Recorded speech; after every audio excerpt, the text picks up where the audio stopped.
কি পরিবেশ আমরা যেটা নেচারে দেখি পাখি যেখানে থাকে, অ্যাকচুয়ালি এই সমস্ত পাখি তো সব বিদেশি পাখি।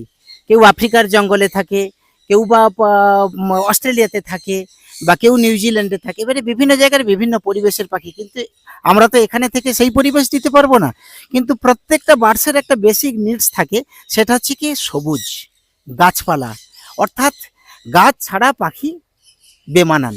সেই কারণে আমাদের চিন্তা ভাবনা যেটা দীপঙ্কর দা এবং আমার চিন্তা ভাবনা, সেটা কি আমরা চারিদিকে সবুজে সবুজে সমারোহ করে দেব, তাতে বার্ডসের যেন খুব আনন্দ পায় বার্ডসরা, এবং তারা খুব এই পরিবেশে যেন হ্যাপি থাকে। এবং সেই কারণে আমরা একটা সুন্দর পরিবেশ সৃষ্টি করবার একটা অক্লান্ত একটা চেষ্টা আমরা করে যাচ্ছি প্রতিনিয়ত। এবারে আসুন, যেটা হচ্ছে আপনারা দেখলেন, এটা হচ্ছে আমাদের ছোট একটা এভিয়ারি, যেটা আমাদের টেম্পোরারি আমরা করেছি, কিন্তু মেন এভিয়ারিতে এখন আমরা যাচ্ছি। এটাই আমাদের মেন এভিয়ারি।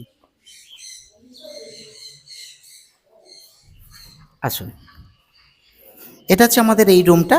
এখানে হচ্ছে আমাদের বার্ডসের জন্য যে খাবার, সেই খাবারটা রেডি হবে এই রুমটা। একটা হাইজিনিক রুম থাকবে, এই রুমেই হচ্ছে আমাদের বার্ডসের যাবতীয় খাবার এখানে তৈরি করা হবে।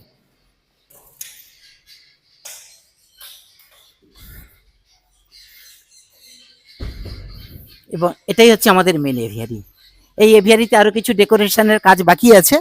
এই দেখুন, প্রত্যেকটা এখানে এখানে থাকবে সুন্দর করে জলের পাত্র যেমন থাকবে, ওরা স্নান করবে, খাওয়ার দেওয়া থাকবে এখানে। এই যে সব সিস্টেম করে দেওয়া হয়েছে, এখানে প্রত্যেকটা করে সিস্টেম করে দেওয়া হয়েছে, এটা করা হয়েছে। আর এদিকে এখানে একটা অ্যাকোরিয়াম হবে। এই অ্যাকোরিয়ামে এখানে হচ্ছে আমরা বিভিন্ন রকম রঙিন মাছ রাখবো, এবং এখানে কিছু আমরা সিটিং এর ব্যবস্থা থাকবে। যারা বয়স্ক মানুষ, আমাদের ভিউয়ার্সরা যারা আসবেন, এখানে বসে থেকে, ওনারা তো দাঁড়াতে পারবেন না কনস্ট্যান্ট, এখানে বসে থেকে এখানকার বিভিন্ন পাখির যে তাদের যে ক্রিয়াকর্ম, পাখির যে বিভিন্ন অ্যাক্টিভিটিস, সেইগুলোকে এখানে বসে বসে ওনারা দেখতে পারবেন। আর একটু দেখুন, আপনারা এই যে যে ছোট ছোট বাচ্চাগুলো দেখছেন না, আপনাকে দেখাবো। আপনি আগেও এসেছিলেন, দেখেছেন আমাদের যে ফেজেন্ট আছে ওখানে, সিলভার ফেজেন্ট দেখাবো ওখানে। এই সিলভার ফেজেন্টের বাচ্চা হয়েছে, 5টা হয়েছে, আরও ডিমে বসে আছে সিলভার ফেজেন্টের বাচ্চা। এরা সব এখানেই ঘুরবে, এখানেই ছাড়া থাকবে, এখানেই সুন্দরভাবে ওরা ঘোরাঘুরি করবে, এখানেই থাকবে। এবং যে কথা বলছিলাম, যে পরিবেশ আপনি বলছিলেন, হ্যাঁ পরিবেশ, একটা পরিবেশ কিন্তু দরকার। আমরা যেমন আমরা মানুষ, আমরা বেঁচে থাকি, আমাদের একটা সুন্দর পরিবেশ দরকার হয় ভালোভাবে বেঁচে থাকার, সুস্থ শরীরে বেঁচে থাকার জন্য। বার্ডসের জন্যও একটা সুন্দর পরিবেশ দরকার হয়। সেই কারণে দীপঙ্কর দার চিন্তা ভাবনা থেকে এইখানে সুন্দর করে এই যে ঘাস পাতা হয়েছে, সবুজ গাছ, সবুজ ঘাস, সব কিছু সবুজের সমারোহ থাকবে। আর আপনাকে তবু আজকের আমি একটু দেখাবো, আমাদের এইগুলো সব ব্রিডিং পেয়ার রয়েছে, ব্রিডিং জোন রয়েছে। ওখানে আপনাকে জাস্ট কোনো কথা বলবো না, জাস্ট আপনি ভেতরের ভিউটা দেখবেন। অর্থাৎ আমাদের যে চিন্তা ভাবনা, অর্থাৎ দীপঙ্কর দার যে চিন্তা ভাবনা, একটা বার্ডস একটা রুমের মধ্যে থেকেও কিভাবে ব্রিড করবে, ব্রিড করতে গেলে তাকে পরিবেশ দিতে হবে। আমরা ওখানে রিয়েল কোনো গাছ বা দিতে পারিনি, কিন্তু আমরা আর্টিফিশিয়াল হলেও আমাদের একটা ড্রয়িং এর মাধ্যমে আমরা কিছু চিত্র তুলে ধরেছি, যেখানে ওইগুলো দেখেই কিন্তু তারা ব্রিডে আরো উৎসাহ পায়। চলুন দেখাবো, ওখানে কোনো কথা বলবো না।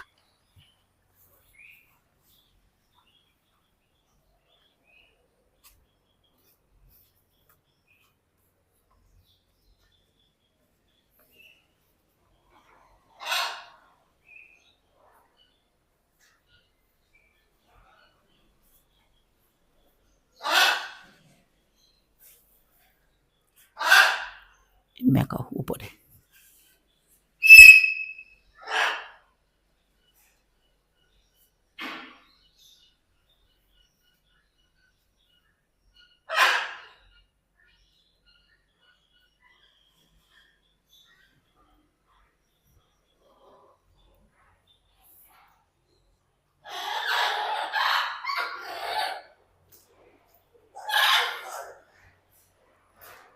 এটা হচ্ছে অ্যামাজন প্যারট,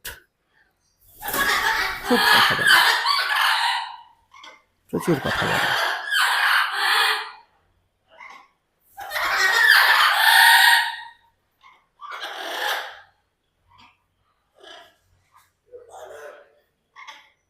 প্রচুর কথা বলে।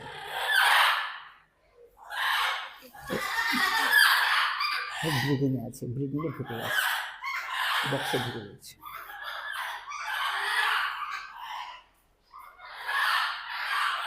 এটাও বক্সে ঢুকে আছে।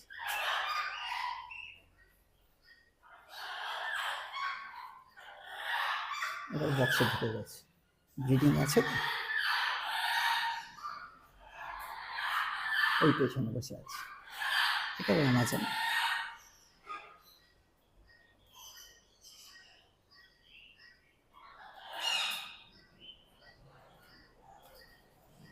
সুন্দর করে ড্রয়িং করা আছে ভেতরে।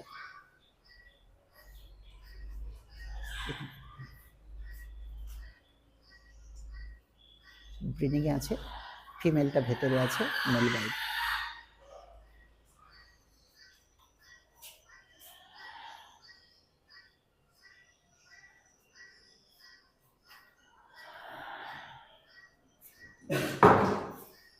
এখানে কাকাতুয়া আছে এক জোড়া, ভেতরে আছে।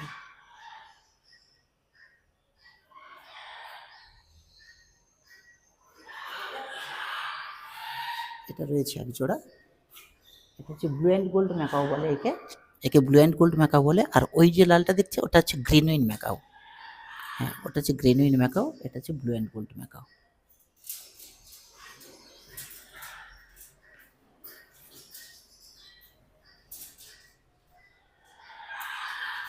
এখানে রয়েছে, এখানে একটা কোনের প্রজাতি।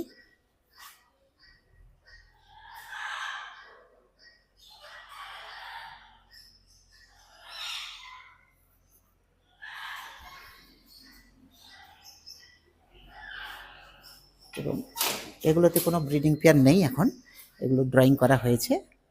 হ্যাঁ,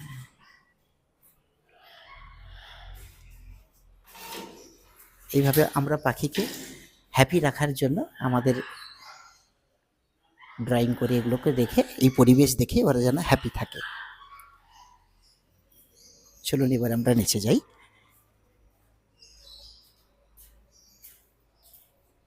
আচ্ছা, এখান থেকে একটা ভিউ দেখে দেবো আপনাকে।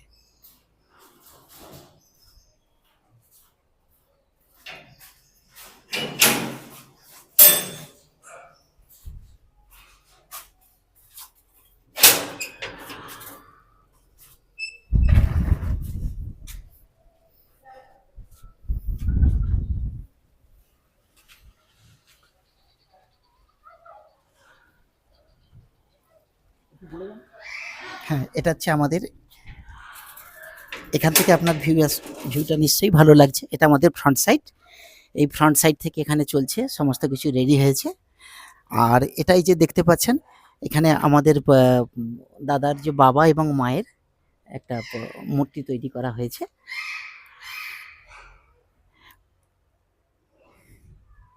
কারণ এটা একটা সাইন বহন করছে যে বাবা মার প্রতি ছেলের যে একটা কর্তব্য, বর্তমান যে যে অবক্ষয়ের দিকে এগোচ্ছে সমাজ, সেখানে একটা নিদর্শন। এটা একটা, আমি আমার চোখে এটা একটা নিদর্শন যে বাবা মায়ের একটা সুন্দর মূর্তি তৈরি করে, যে এখানে মানে ওনার জন্য দৃষ্টিটা এখানে সর্বোপরি একটা বাবা মা সবসময় মাথা ছেলে মেয়ের সন্তানদের মাথার উপরে আশীর্বাদের হাত থাকে।